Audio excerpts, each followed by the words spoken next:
Last lecture में मैंने आपको कॉन्स्टिट्यूशन के बारे में बताया था, जस्ट बेसिक सिंपल डेफिनेशन बताई थी कॉन्स्टिट्यूशन की, और ये बताया था कि कॉन्स्टिट्यूशन और पॉलिटी एक दूसरे से इंटर रिलेट हैं। इस लेक्चर में, इस वीडियो में हम देखेंगे कि कैसे कॉन्स्टिट्यूशन और पॉलिटी एक दूसरे से इंटर रिलेटेड हैं। जो पॉलिटी जो है, हम कह सकते हैं कि polity is the application of constitution. मतलब जब कॉन्स्टिट्यूशंस के नॉर्म्स एंड प्रोविज़न को जब प्रैक्टिकली अप्लाई किया गया तो कुछ इंस्टीट्यूशंस एंड कुछ इश्यूज सामने आए, और इन्हीं इंस्टीट्यूशन एंड इश्यूज ने हमारा जो सब्जेक्ट मैटर ऑफ पॉलिटी को फॉर्म किया। जनरली हम पॉलिटी के अंदर किस चीज़ की स्टडी करेंगे? The laws of parliament, rulings of judiciary, third is institution, and fourth is factor like caste, religion, languages etcetera. Later, we will discuss all them very clearly and separately. Now, see how polity belongs to the laws of parliament. For example, हमने लिया Article 17. What is Article 17? Article 17 is Constitution. Just for example, you can take any example, but I took Article 17 because it is more easier to understand. In Article 17, we know there is, in Constitution it is mentioned abolition of untouchability. Abolition of untouchability, and जो untouchability है वो क्या है? Crime है as per law, और इस crime के लिए कोई ना कोई पनिशमेंट होनी चाहिए।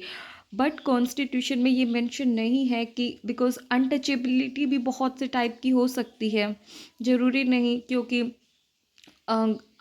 we have to define what is untouchability and the punishment will be of what type. So these are applications. So to describe all this, what we need a subject matter, that is polity, and here the work of polity will be played by the parliament. For example, for this Article 17, Parliament made a law, and that is Untouchability Abolition Act 1955.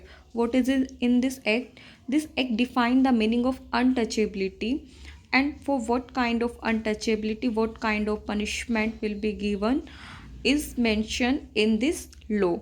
So polity is this act, means Untouchability Abolition Act is the polity. Second हम देखेंगे polity related with rulings of judiciary. How polity is related with the rulings of judiciary. For this, to understand this, we will take the example of article 19. In article 19, freedom of thought and expression is mention. In constitution there is two things mentioned in article 19, that is freedom of thought and expression, that every person should have freedom of thought and expression. of thoughts and expression के ऊपर supreme court के अंदर दो cases आए.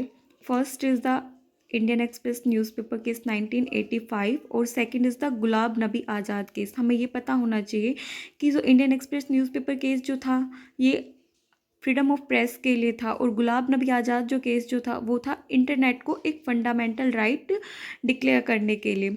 तो इसके अंदर जो सुप्रीम कोर्ट की जो रूलिंग आई थी वो आई थी फ्रीडम ऑफ प्रेस की, कि फ्रीडम ऑफ प्रेस जो है वो एक फंडामेंटल राइट है, और इंटरनेट भी है वो भी क्या है, एक फंडामेंटल राइट है. किस आर्टिकल के थ्रू? आर्टिकल 19 के थ्रू, क्योंकि दीज आर द वे जिसके थ्रू हम अपने थॉट्स और एक्सप्रेशंस को